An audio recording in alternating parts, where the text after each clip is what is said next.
When Daniel Pike walked into his 10-year high school reunion, no one recognized him at first. The lanky, awkward boy who had once been the butt of every cruel joke, the target of every locker shove and whispered insult, was gone. In his place stood a man carefully put together. His suit was tailored, his shoulders squared, his face sharper and more confident than anyone remembered. If some of his former classmates felt a shiver when his eyes passed over them, they chalked it up to guilt, or to the unease that comes with seeing someone you once tormented transformed into someone so composed. Daniel hadn't returned to celebrate. He hadn't returned to reconnect. He had come with a plan that had taken him nearly a decade to design with the kind of precision that only someone obsessed could manage. Every insult, every bruise, every moment of humiliation had built the architecture of the night he now intended to orchestrate. In high school, Daniel had been invisible until he wasn't. Invisible to teachers when he tried to ask for help, invisible to classmates who laughed along with the jokes to avoid becoming the next target. But to Trevor Hale, the golden boy quarterback with the easy smile, Daniel had never been invisible. Trevor had seen him clearly, and had taken pleasure in making sure everyone else did too. A spilled tray in the cafeteria, a pair of ruined shoes in the locker room, a punch thrown too hard during a so-called playful scuffle, Trevor had been merciless. And Trevor's laughter had been contagious. Daniel's revenge wasn't simple, and it wasn't impulsive. He had built it piece by piece, like an engineer designing a machine. It had started with research, where they lived now, what they did, who they loved. He learned who had children, who was married, who had secrets that never made it onto Facebook. He built files, organized photographs, tracked movements. But Trevor Hale remained the centerpiece, the king he intended to topple from the board. The reunion was being held at the same old gymnasium, spruced up with balloons and a DJ that made the night feel cheap, as if nostalgia could be inflated like party decor. Daniel arrived early, blending into the crowd as if he belonged. But his eyes, cold and calculating, never stopped moving. When Trevor arrived, the room shifted. He was broader now, with a little less hair and a little more weight, but his presence hadn't dimmed. He still laughed too loud, slapped backs too hard, and carried himself as if the world owed him attention. His old teammates flocked to him. The cheerleaders turned mothers smiled indulgently, and Trevor basked in it, as if no time had passed. Daniel approached him later in the evening, quietly, casually. "Trevor Hale," he said, his voice steady. "It's been a long time." Trevor squinted at him, trying to place the face. When recognition dawned, it was accompanied by that same grin, though now tinged with surprise. "No way. Danny Pike? Man, you've changed." Daniel smiled faintly. "I have." Trevor clapped him on the shoulder, too familiar, too dismissive, as though they had once been friends. "Good to see you made it out okay, buddy. I always knew you'd toughen up." Daniel didn't flinch, but inside, he cataloged every word, every gesture. The arrogance, the ease, it was all still there. Trevor hadn't changed. But soon everything would. Later, when the crowd thinned and the music dulled, Daniel lured Trevor outside under the guise of catching up. The parking lot was half empty, the night air cool against the heated laughter and chatter spilling from the gym. "I wanted to thank you, Trevor," Daniel said quietly. Trevor chuckled, confused. "Thank me? For what?" "For making me who I am." Daniel's eyes glinted under the harsh glow of the street lamp. "Every shove, every insult. It built me. It gave me purpose. And now, I get to return the favor." Before Trevor could laugh it off, before he could wrap his head around the words, Daniel's plan unfolded. A black van pulled into the lot, its headlights cutting across the pavement. The side door slid open, and two masked figures emerged, swift and silent. Trevor's confident smirk faltered, confusion twisting into fear. "What the hell is this?" he demanded, trying to back away. Daniel didn't answer. He only stepped aside as Trevor was grabbed, restrained, and pulled into the van. His muffled protests were drowned by the slamming of the door and the engine roaring to life. The next morning, Trevor's car was found abandoned near the school, keys still in the ignition. The reunion buzz faded into uneasy silence as word spread that Trevor hadn't gone home. Rumors flew, an accident, a drunken disappearance, but no one could piece together the truth. Because the truth was Daniel's alone. In a quiet, undisclosed place, Trevor sat chained to a chair, stripped of his easy smile, his power, his audience. Daniel stood before him, calm and deliberate, a man who had rehearsed this moment 1,000 times in his head. "You don't remember half of what you did to me," Daniel said softly. "But I remember all of it. Every single moment. And now, Trevor, you're going to learn what it feels like to be powerless. To beg. To hope someone will save you, and realize no one is coming." Trevor's voice cracked as he tried to bluster, to threaten, but fear had already started to unravel him. Daniel didn't need to strike him. He didn't need to raise his voice. His revenge wasn't about brutality, it was about control, about balance. He would dismantle Trevor piece by piece, not with fists, but with silence, with time, with the inescapable knowledge that his world had ended the moment Daniel smiled at him under the reunion lights. For Daniel Pike, justice was never about forgiveness. It was about patience. And patience, at last, had given birth to his chilling plan. Daniel didn't rush. That was the beauty of his plan. Every second of Trevor's suffering was earned, and Daniel had all the time in the world. The small room where Trevor sat was windowless, its walls thick concrete. A single bulb swung from the ceiling, casting long, twitching shadows across Trevor's frightened face. At first, Trevor tried to fight. He twisted against the restraints until his wrists bled, his voice hoarse from shouting threats. But the room was soundproof, and Daniel never raised his voice in return. He only watched, silent, like a scientist observing a specimen in a cage. The first stage of his revenge was memory. Daniel played recordings he had kept, mocking laughter from the cafeteria, stolen snippets from the school's old football games, even distorted clips of Trevor's own voice. He projected grainy photographs onto the wall.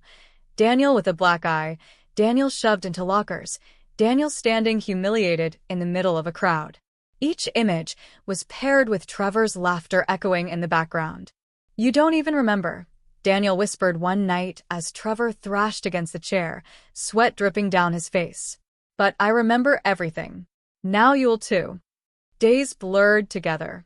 Food was scarce, water rationed. Sleep became impossible as Daniel flooded the room with the sound of Trevor's own voice chanting insults he had once thought were funny. He cut the power at random, plunging Trevor into darkness for hours, sometimes days. Trevor began to beg, not for release, but for silence, for rest, for mercy. And that was when the second stage began. Daniel laid out a small mirror before him. "Look at yourself," he said. "The hero, the golden boy. How do you look now?" Not so untouchable. Trevor avoided the mirror at first, but eventually he was forced to face it. His skin grew pale, his eyes sunken, his bravado long gone. The proud quarterback who once commanded a room now flinched at the sound of his own name. One night, Daniel leaned close, his voice low and steady. "You once said to me, 'No one will ever care what happens to you, Pike.' Do you remember?" Trevor's lips trembled. He shook his head, but his silence betrayed him. Daniel smiled faintly. "You were right. Back then, no one cared. But now?" "Now, no one cares what happens to you." Trevor broke then. He cried, he pleaded, he promised to change, to apologize, to make amends. But Daniel had spent 10 years learning the truth. Some scars never faded, some damage could never be undone. And apologies, whispered through cracked lips in a dark cell, meant nothing. The final stage of Daniel's plan was not violence. It was disappearance. One morning, Trevor awoke to find the restraints gone, the chair empty, the door ajar. He stumbled out into the cold dawn, his legs weak, his mind fractured. The van was gone, the building abandoned. No sign of Daniel remained. But Trevor was not free. He was broken. He returned home, but he couldn't explain where he'd been, couldn't convince anyone of what had happened. To the world, he was unraveling, a once proud man now paranoid, sleepless, and haunted. He saw Daniel's face everywhere, in mirrors, in passing crowds, in his dreams. He heard Daniel's voice in silence. And that was Daniel's true revenge. Not the pain of fists or the finality of death, but a life slowly hollowed out by fear, a soul undone by the weight of its own past. Trevor would never escape it, because Daniel had carved himself into the very fabric of Trevor's mind. Years later, when Trevor Hale was found dead in his home, the coroner listed it as suicide. The whispers said he had gone mad, that he had never been the same after the reunion. No one suspected Daniel Pike, the quiet man who stood graveside with an expression of polite sadness, offering condolences to a widow who would never know the truth. As the mourners walked away, Daniel lingered for a moment, gazing at the headstone. His lips curved in the faintest trace of a smile. Justice had finally been served. Daniel Pike's story didn't begin at the reunion, or even in the dim, concrete room where Trevor Hale begged for mercy. It began much earlier, in the hallways of Fairview High, where Daniel learned that silence could be as sharp as fists and laughter could cut deeper than knives. He had been a skinny, awkward boy, quiet where others were loud, more comfortable with books than with people. His parents were loving but absent in the way that working-class parents often are, too busy, too tired, too trusting of the school system to keep their son safe. Daniel never told them the truth. How could he? How do you explain to adults that the real damage isn't the shove into the locker, but the sound of 30 voices laughing as you fall? Trevor Hale was the center of that laughter. The golden boy. The quarterback. The kind of kid teachers adored and classmates followed, not because he earned respect, but because he demanded it. And if you weren't with him, you were against him. Daniel never knew why Trevor picked him. Maybe it was the glasses, or the way he walked with his head down, or the way he froze when people stared. Maybe Trevor just saw weakness and, like a predator, couldn't resist. Whatever the reason, Trevor made Daniel his project. The cruelties weren't always grand. Sometimes it was a tray tipped in the cafeteria, sometimes a shove into a puddle. Sometimes it was just words, whispered loudly enough for everyone to hear. Freak. Loser. Nobody. But there were moments that stayed branded into Daniel's memory forever.